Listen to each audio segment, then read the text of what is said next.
Do you know why some countries have amassed wealth to great extents, whilst others are struggling to feed their population? If not, then stick around to find out.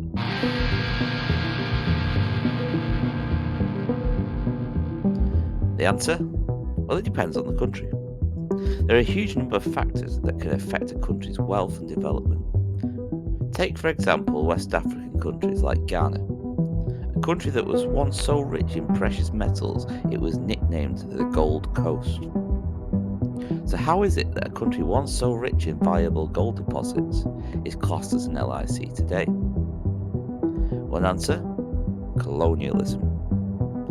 Like many African countries, Ghana was historically colonized and ruled by a European country. In Ghana's case, Britain.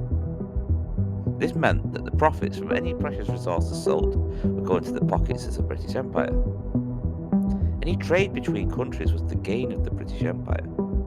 This was during the infamous period of the transatlantic slave trade, meaning that even the population were profited from as slaves as they were shipped off to the Americas.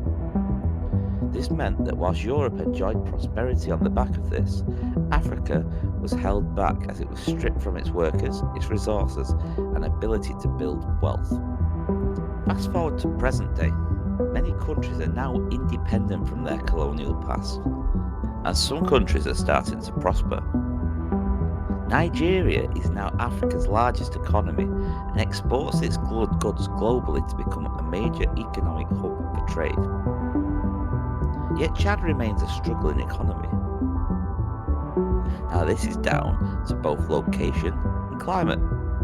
Now Chad has a hot desert climate, situated in the Sahara Desert and landlocked by countries.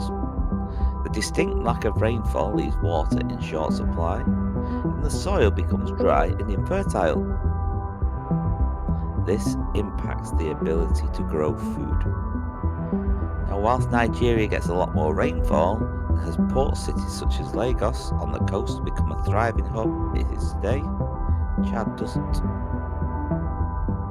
Sometimes accessibility of the resources can impact your development.